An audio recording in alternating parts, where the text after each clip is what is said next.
이어서 직업윤리와 경제윤리에 관해 살펴보겠습니다.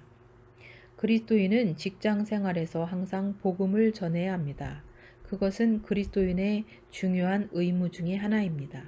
직장이란 소극적인 의미에서는 생계를 영위하기 위한 수단이지만 적극적으로는 하나님께서 땅을 정복하라고 하신 하나님의 뜻을 완수하기 위한 수단이요 터전입니다. 즉 하나님의 나라를 위하여 복음을 전파하는 사명을 완수해야 되는 것입니다. 이를 위해 그리스도인은 직장에서 같이 일하는 동역자에 대하여 더욱 친절하고 동정심과 단결심으로 협조해야 합니다. 또한 이 사람에 대해서는 성실한 마음으로 순종하고 상사는 부하 직원에게 사랑과 관용으로 대해야 합니다.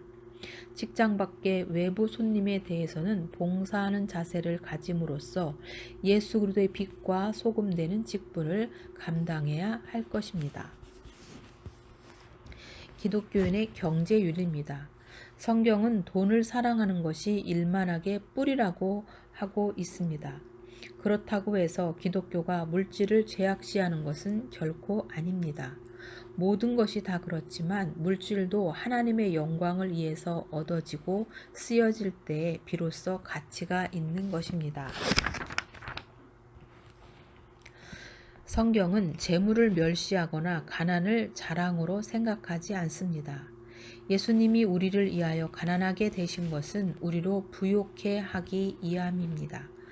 그러나 예수 그리스도를 믿고 따르는 자는 물질에 대해서 자유할 수 있어야 합니다. 물질에 대한 일반적인 원칙은 첫째는 그리스도인은 물질을 소유하되 물질에 소유되어서는 안 된다는 것입니다.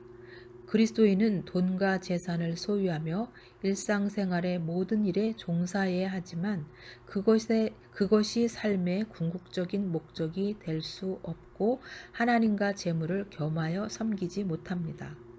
즉 재물이 인간으로 하여금 이웃을 사랑하고 하나님께 충성하는 길을 막아서는 안 된다는 것입니다. 두 번째로 그리스도인이 재물을 잘못 소유하고 잘못 사용하면 재물이 없을 때보다 더 많은 유혹을 받을 수 있습니다. 부자가 되면 사치하게 되기 쉽고 가음이나 과식하거나 게으름에 빠지기 쉽습니다. 또한 물질을 얻기 위해 쓸데없는 대가를 치루어야 하는 위험성도 있습니다. 세 번째로 그럼에도 불구하고 그리스도인은 정당하게 돈을 벌어서 그 돈을 주인이나 원수가 아닌 친구로 보고 하나님께 대한 책임감과 다른 사람에 대한 사랑 가운데 사용한다면 재물을 소유한다는 것이 조금도 위험한 일이 되지 않고 선을 위해 사용되는 하나님의 축복과 능력이 될 수 있습니다. 성경은 물질과 부 자체보다도 그것을 어떻게 사용하느냐에 더 큰 관심을 가지고 있음을 알 수 있습니다. 돈 그 자체는 결코 악이 아닙니다. 돈을 사랑하는 마음이 악의 뿌리가 되는 것입니다.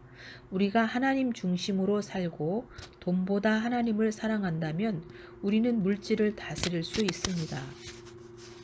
물질에 집착해서 미혹되어 물질의 노예가 되면 그 물질이 오히려 무서운 저주가 되지만 그 부요를 신앙적인 자세로 바르게 사용한다면 하나님께 큰 영광이 되고 자신에게는 더욱 큰 축복이 될 것입니다. 이상으로 강의를 마치도록 하겠습니다.